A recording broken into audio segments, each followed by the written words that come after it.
Bonjour à tous et bienvenue dans le tuto de ce gâteau à la pistache et à la framboise. Donc j'espère que ça va vous plaire et je vous laisse avec la liste du matériel.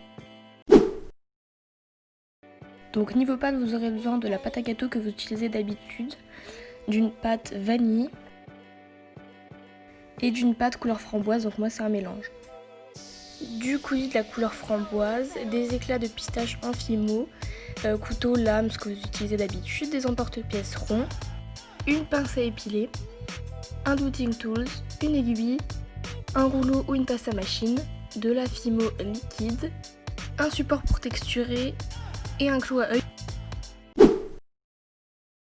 Donc pour commencer, vous allez prendre la pâte couleur pâte à gâteau et vous allez créer 3 ronds de la plus grande taille.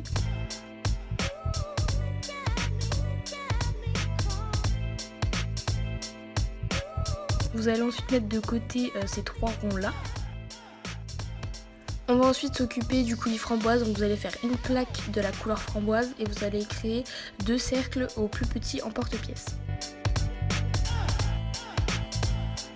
Vous allez ensuite les mettre de côté et on va passer à la couleur vanille. Donc dans cette plaque de vanille, vous allez créer 2 gros emporte-pièces ronds pour commencer. Et dans ces 2 ronds, vous allez repasser le plus petit emporte-pièce et c'est là qu'on mettra le coulis framboise pour que ça crée un effet d'étage, de coulis à l'intérieur du gâteau. Je sais pas si c'est compréhensible. Donc ensuite, vous allez retirer la partie qu'il y a au milieu. Et à la place de la vanille, vous allez mettre du framboise. Donc pour bien aplatir, pour vous aider, vous prenez un rouleau et ensuite on met de côté. Dans une plaque vanille, vous allez faire 4 grands ronds vanille. Et on va faire l'assemblage du gâteau, donc on va commencer par une base gâteau, ensuite on va mettre une couche de vanille, on va ensuite placer le coulis framboise avec la vanille, on le recouvre d'une couche de vanille, et ensuite on remet une couche de pâte à gâteau, et on refait la même étape, donc vanille, le coulis framboise avec la vanille, encore de la vanille, et le gâteau par au-dessus. Donc une fois que c'est fait, je vous conseille de rouler pour bien mettre ensemble les couches. Donc petite pause, j'ai perdu les rushs où je coupe le gâteau en parts et où je texture. Mais c'est pas l'étape la plus difficile, donc vous n'avez pas vraiment besoin de moi, il vous suffit juste de découper le gâteau et de texturer chaque part.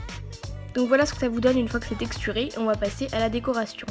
Donc on va prendre le coulis, donc moi je rajoute un peu de fumée liquide pour que ce soit un peu plus liquide.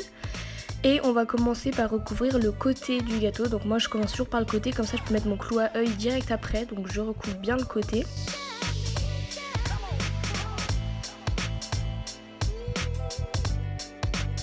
Et une fois que c'est fait, je mets mon clou à œil pour pouvoir faire le dessus, ça sera beaucoup plus facile pour mettre le clou à œil maintenant qu'après. Donc bien évidemment je recouvre aussi le dessus avec le même coulis.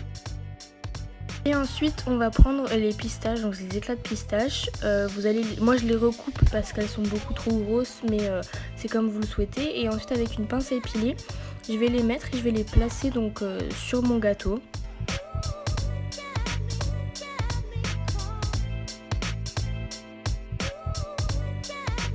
Et voilà ce que ça vous donne à la fin. Donc c'est un gâteau qui est sorti de ma tête, je l'ai vu nulle part et je le trouve super beau, donc j'espère que ça vous aura plu. Je vous laisse avec mon Instagram, mon Vinted et mes 2 boutiques Un Grand Marché. Et moi je vous retrouve bientôt dans une prochaine vidéo. Bye!